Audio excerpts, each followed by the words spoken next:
My 18F fiancé, 21M, won't stop drinking. My fiancé and I have been together on and off since I was 14. When he's sober, he's an amazing human and I'd love to spend the rest of my life with him, but when he's drunk he's horrid. He lies, he steals the drinks from other people, and tonight was my last straw. I work for a sales company and had a gig tonight that I had to be at. I get paid every Friday and had close to no gas. When I was done at the gig, I noticed my fiancé hadn't responded in well over 4 hours, which is not normal, unless he's drinking because he doesn't want me to know. Mind you, we live together. My grandma sent me $20 on Venmo so I could get gas and make it home, as without it I would have been stuck until morning. My Venmo has not been working, so my fiancé and I have just been using his as we have a joint account for bills and stuff. Well, he took that money and went and spent it on alcohol, and I was stuck for 2 hours before I finally caved and called my mother-in-law in tears explaining what happened. Luckily my father-in-law came and put gas in my car and hung out for a few so I could calm down. I've been up all night, it's 6 a.m. here, trying to figure out what to do. The only thing I can think of is go and stay with my grandma a few hours away for a month or two. It makes me feel guilty, but this has been going on for months and no matter how many times he swears he's done, he never is. I'm exhausted, and I am starting to resent him. He saved my life when my mom died when I was 17, but at some point enough is enough, right? Am I the a-hole for not allowing my daughter to attend my BFF's wedding to her biological father? I know how bad that sounds, and I'll start by admitting this is fully based on my feelings of betrayal, hurt, and disgust. I, 27F, have an amazing daughter, 12F, and I'm married to the most amazing man, T, 27M, in the world. My daughter and I have been living in Japan for the last 9 years, the home country of my husband. I returned to the UK for the first time since leaving, this month, August 2023, to meet my nephew. My best friend, R, 26F, and I have been best friends since we were 3 years old. She has always been my rock through everything, especially when I was pregnant with my daughter. As you can see, I gave birth to my daughter when I was 15. Her biological father, D, 33M, has had no interaction with either of us since the night I got pregnant, nor ever showed an interest until now. To address the elephant in the room, D RP'd me when I was 15 and he was 21. I come from a very religious family, aka, my father is a deacon, there was no option. However, I absolutely adore my daughter and do not equate her to that horrible experience. She saved me and I have spent every day loving her thanks to a lot of support, therapy, and her just being the most loving little sweet peach out there. A few other things to note. 1. She doesn't know the nature of her conception, as how the frick do you explain that to any child under any circumstances? 2. My husband adopted her, and she knows they're not related biologically, but they absolutely adore one another. 3. D gave up all parental rights in a plea deal for a lesser sentence. Now, on to the main thing. I came back to the UK to meet my nephew, but booked to stay for a few weeks to visit my family and friends, but it was all a surprise. No one except my mum knew we were coming over. It was very fun and so lovely to see everyone's shock and surprise. My daughter is having the best time with her aunts, and they're all so excited to see her in person. I decided to also surprise R, turning up at her house, ringing the doorbell and seeing the man who RP'd me was definitely the last thing I was expecting. I assumed by some twisted and cruel coincidence that I got the address wrong, but then R comes to the door calling him babe. It honestly felt like a horrible cliched teen movie where the main protagonist caught her best friend and boyfriend together. I knew she was seeing someone, but she said that she wouldn't let me meet them until it was in person. She's my best friend. I had no reason not to trust her. I know that makes me stupid as hell, but I just never could have thought she'd do this. It's been 3 days since then and she has been blowing up my phone, begging to talk. I finally gave in because, as established above, I'm a moron.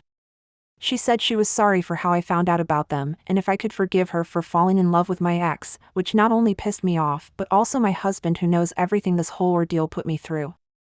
I cut her off, saying I couldn't have this conversation especially since my daughter was in the room, and she replied saying something like, well, she'll have to find out about the wedding soon for dress fittings. I asked her what she meant because no way did I hear that correctly, and she said that as her soon-to-be stepmom she wants her as the flower girl, as we have always said since we were growing up that our kids would be flower girl/ring bearer. I told her in absolutely no way, shape, or form would my daughter be attending that wedding. She said I was being petty and jealous and that I can't stop her real dad from being a part of her life. We've not spoken since this morning on the call, but I'm already receiving messages from our mutual friends saying that I've caused her to break down and ruined her wedding, but I genuinely believe I am not only morally right but also legally. So, I'm putting my most personal story online and asking you, am I the a-hole? Update: am I the a-hole for not allowing my daughter to attend my BFF's wedding to her biological dad? This isn't a proper update but more so a post for more information with a little update at the end.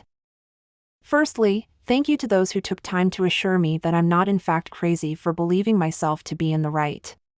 Secondly, to those saying this is fake, please manifest that harder so I wake up from this nightmare. D was charged with the statutory RP of a minor, which is a Category 1 for harm because it resulted in a pregnancy. It was also considered a Category B for culpability because it wasn't premeditated and was played off if the age of consent was lower. This wouldn't be an issue type of thing. There are no plea deals in the UK, but there are plea bargains which are used to encourage people to plead guilty so there is no trial, or shorter trial if it's already began, through offering lesser charges or reduced sentences. There were other factors involved. He pleaded guilty, had no previous arrests or convictions, had a letter from a psychiatrist saying that he lacked maturity due to some disorder, and he showed remorse during the hearing. Because of this, his charge was reduced to a Category 2 harm and Category B culpability case, sentenced to 5 years in prison, placed on the Essex Offenders Register. He served around 3.5 years of that sentence before being released and was on the Essex Offenders Register until last year sometime because a review showed he had changed or something, so they removed him from it. I'm not really sure, my friend explained it to me today, but we're like 3 rows down the grapevine at this point, so take that with a pinch of salt. Next, I am many things, but my daughter is my whole world, and I will do anything to protect her. I was not on here to see if I should allow her to go to the wedding. I had already decided that there was no chance in hell that was happening. Don't call me a bad mother, everything I have done has been what I believe to be in her best interest. My BFF was the first person I told about what Dee did to me. It was her and her mom who took me to the police station. It was her who sat with me crying in the school toilets when I was being sick. It was her who watched all the videos sent to me by the baby support class. I don't know what changed. She has been going through a lot, facing many issues through COVID, but nothing I can think to explain this change. Her mom unfortunately passed away in 2020 before she had ever mentioned a partner, but I know for a fact, she wouldn't approve. She would have kicked her ass up and down the street. She was a wonderful woman. Update. My husband has tried to change our flights, but due to the air traffic control issues in the UK, this hasn't been possible, as of yet, but we will keep looking into it. I have contacted my lawyer. He says that there is no legal claim from their side, so that has eased me slightly, but I'm an overthinker, so my mind continues to rage on with all possible outcomes. With regards to talking to my daughter and explaining everything, she isn't completely in the dark over the circumstances. She knows it was a bad situation, and whenever she has asked questions regarding her paternity, I've done my best to explain to her without outright stating you are a product of RP, because I don't want her to ever question whether she is loved or wanted. She is going into that really vulnerable age, and I'm trying to be as sensitive as possible surrounding it, but my husband and I have decided that due to the circumstances, we need to tell her.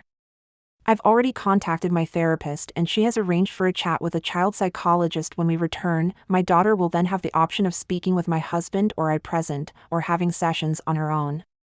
I've been dealing for years with my trauma, and it was selfish on my part to wait this long, but my childhood was taken away by this man and I believed I was protecting her, but I now know I was protecting myself. Ours number has been blocked on all our phones and she cannot reach us through social media either. For the time that we remain in the UK, my daughter will never be without my husband, my mother, or myself. Thank you all for your words of support. My mind has been spinning non-stop, but I'll power through for my daughter. Final update: am I the a-hole for not allowing my daughter to attend my BFF's wedding to her biological dad?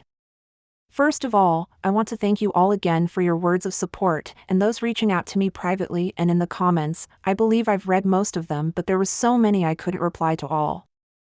Secondly, we're back in Japan. Home never felt so warm. We arrived back yesterday morning, my in-laws being godsends and picking us up at that awful hour. On to the full update and everything that is to come. My husband and I sat down with our daughter and explained that we'd be leaving early, and honestly that was so difficult in itself that I almost backed out of explaining everything to her about Dee, but she is honestly the most amazing human in the world. It felt as if she was the one getting me through it. Her and I had the conversation as my husband fulfilled a promise to my brother-in-law to make his famous pad thai before we left. The conversation itself wasn't that bad. Turned out she was already privy to some information that it was SA-related. My father, the delightful man that he is, explained last Christmas that some sins are easier to forgive, and I'm not exactly sure on the wording he used, but essentially, he warned her that my bastard childbirth was forgiven by God because it was forced upon me, but she needs to stay pure to be led into heaven. I had heard part of the conversation but not the full thing, got into an argument with him about the way he speaks to my child and how he's not to force his beliefs onto her, as I refused to raise my daughter the same way we were raised. Essentially, after his comment, her own very sneaky research, she put 2 and 2 together, matched my age, and concluded the nature of her conception without telling me. Obviously, for me to confirm it, that was a whole other thing. We both went through the 5 stages of grief in that short time. I apologized for keeping her in the dark, and this conversation will obviously continue throughout the years, but on her terms. She's a bright girl, she is very aware of things around her, and I know that she will go on to do amazing things. I'm also trying to prepare myself for any questions, arguments, or issues she brings to me. I expect that once we settle back home, there will be further emotions, and I'm willing to work through my own trauma in order to help her through her own. And my husband, he is the greatest support either of us could ever have. She has her consultation with the therapist on Thursday. She wants us all to go together, and then she can decide on what course she wants to take from then on out. She's just been catching up on her sleep yesterday and today, and without going into the details of what went down with my daughter understands not to reach out to her, and if she receives anything from her to tell me or her dad straight away. She pushed for a few answers, but my husband, working his usual magic, promising her ice cream, encouraged her to settle for the very basic answer of your mom and her had a falling out and it's pretty bad. She's smart though, so that answer won't work for long, but it gives me time to discuss it with my own therapist and the child therapist, so we'll see where to go from here. I've had no communication with her or anyone who reached out to me to complain that I ruined her wedding. One friend went as far as to confront me at the pharmacy on Friday, but luckily my sister was ready to fight, and he backed off. No one knew we were leaving other than immediately family, so there was no hassle there.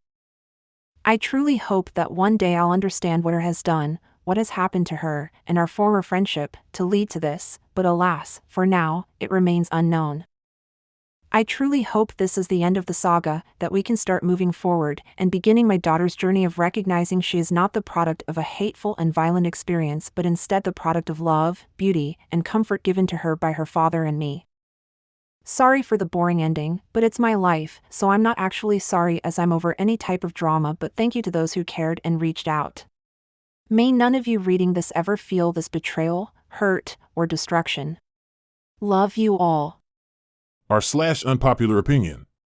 Stay-at-home spouses who complain that their partner doesn't help enough are typically full of crap. My wife and I have been together for about 15 years, with 3 kids. I have been the sole provider for most of this, with her staying home. But, for a period of about 2.5 years, I was the stay-at-home spouse, and it was the best time of my life.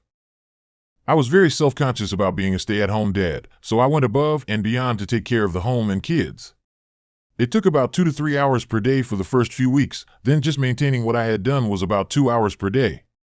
I got to spend more time with my kids. It was great. I had 2 kids in elementary school and a 2-year-old at the time. My wife was putting in 10 to 12 hours each day between getting ready, commuting, and working. You bet you're sweet, but I made sure she didn't have to lift a finger when she got home. If she did anything to help, it was because she genuinely wanted to. I'm not talking about spouses who are slobs or just aren't engaging with their kids or partner. Certainly those are issues to be talked about, but complaining that they never do the dishes? I would never expect them to. Edit. So apparently, a lot of people have a chip on their shoulder about who does more work in the relationship. And everyone has qualifiers and extreme examples that may or may not invalidate my post. You need to be communicating with your spouse, not me. This is vital for a healthy relationship. Work out a compromise. If you can't, I'm sorry for what may come next. None of this is always easy. There are good days and bad days. Am I the a-hole for leaving the table after what my father-in-law said? My 26F husband, 29M, and I were invited at my in-laws for dinner yesterday. Everything was going great until my mother-in-law brought up my husband's player phase in high school. My mother-in-law was just jokingly being like, honestly, him in high school, I'd never thought he'd actually settle down with somebody, and my father-in-law was like, yeah, even less with someone like you. I asked him what he meant by that. Both my mother-in-law and husband were then like, please, no, and oh, he's gonna frick up way. My father-in-law said, well, you weren't exactly his type in high school, you know? My husband tried to make him stop after that, but my father-in-law added, not saying you weren't pretty enough or anything like that, you just wouldn't have caught his eyes. I got up the table and went to the bathroom. I was not even in there for 5 minutes that my husband knocked and told me we were leaving. Once we were home, my husband received a text from his mom saying that my reaction was childish and disrespectful and that we wouldn't be invited again until I apologized. My husband replied that I'd only apologize if my father-in-law apologizes first. He didn't get an answer, but his sister texted me that I needed to apologize ASAP because I was putting my husband's relation with his parents at risk over a misunderstanding.